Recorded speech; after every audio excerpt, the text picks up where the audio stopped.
ഈ പുതിയതായിട്ട് തയ്യൽ പഠിക്കാൻ വരുന്നവരുടെ ഏറ്റവും വലിയൊരു പ്രശ്നവും സംശയത്തിലെ ഒന്നാണ് ഈ ഡാട്ട് നമ്മൾ എങ്ങനെ മാർക്ക് ചെയ്യും. അതൊരു ഭയങ്കര ഘടകമാണ്. പുതിയതായിട്ട് ഞങ്ങൾക്കൊരു എളുപ്പ വഴിയിൽ ഒന്ന് പറഞ്ഞു തരാമോ എന്ന് പലരും ചോദിക്കുന്നുണ്ട്.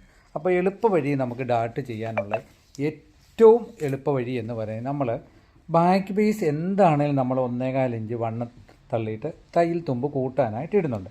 ഈ 1.25 എന്നുള്ള കണക്ക് കൃത്യം നിങ്ങൾക്കറിയാവുന്ന കാര്യമാണ്. അത് നിങ്ങളൊരു കാര്യം ചെയ്യണം, ഈ ഡാട്ട്, ഈ മെയിൻ ഡാട്ട് മാർക്ക് ചെയ്യാൻ നിങ്ങൾക്ക് ഒത്തിരി സംശയം തോന്നുന്നു, മടി വരുന്ന, ഇവിടുന്ന് ഒരു 1.25 ഇങ്ങനെ മാർക്ക് ചെയ്യണം. ഇങ്ങനെ മാർക്ക് ചെയ്ത് ഈ 1.25 ഫ്രണ്ട് പീസേ നമ്മൾ മാർക്ക് ചെയ്തു. മാർക്ക് ചെയ്തിട്ട് നിങ്ങൾ ഈ പീസില്ലേ, ഈ ഫ്രണ്ട് പീസ് നിങ്ങൾ ഇങ്ങനെ നടുവേ മടക്കും.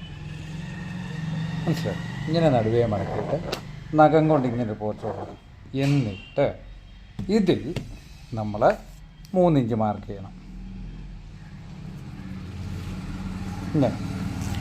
എന്നിട്ട് നിങ്ങൾ ഈ സെൻറ്റർ നേരെ വരയ്ക്കുക.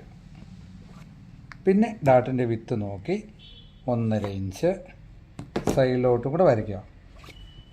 ഇങ്ങനെ വരച്ചാൽ നിങ്ങൾക്ക് പെട്ടെന്ന് ഈ ഡാട്ട് മാർക്ക് ചെയ്യാൻ പറ്റും. അന്നേരം ഇപ്പോൾ ഏറ്റവും വലിയൊരു ചോദ്യമാണ്, ഞങ്ങൾ ഈ സെൻറ്റർ ഡാട്ട് എങ്ങനെ കൊടുക്കുമെന്ന്. അതിനും ഒരു എളുപ്പ വഴിയുണ്ട്. നിങ്ങൾ ഈ 2 സൈഡിലും തയ്യൽ തുമ്പ് മാർക്ക് ചെയ്ത് 2 സൈഡിലും ഇത് നടുവേ മടക്കുന്നു.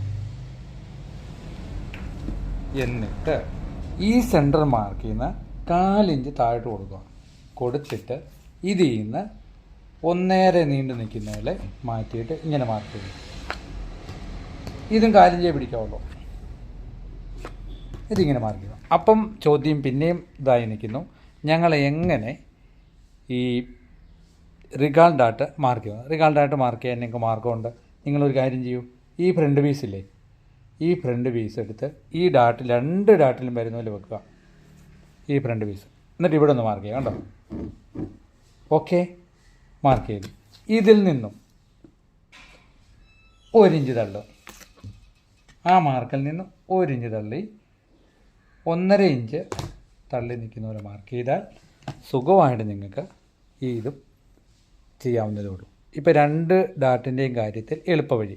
ഇനി നിങ്ങൾ കുറച്ചും കൂടെ പഠിച്ചു കഴിഞ്ഞ് മെഷർമെൻറ്റും അതിൻ്റെ അളവും കണക്കൂട്ടലൊക്കെ എങ്ങനെയാണെന്ന് പഠിച്ചു കഴിഞ്ഞിട്ട് വീണ്ടും നമുക്ക് പുതിയൊരു തിയറിയിലേക്ക് പോകാം. ഇപ്പോൾ ഈ ഒരു രീതി ഒന്ന് കണ്ടിന്യൂ ചെയ്യൂ കേട്ടോ. പുതിയ ഐഡിയ ആയിട്ട് ഇനിയും വരാം. ഇഷ്ടപ്പെട്ടെങ്കിൽ ചാനലൊന്ന് സബ്സ്ക്രൈബ് ചെയ്യണം.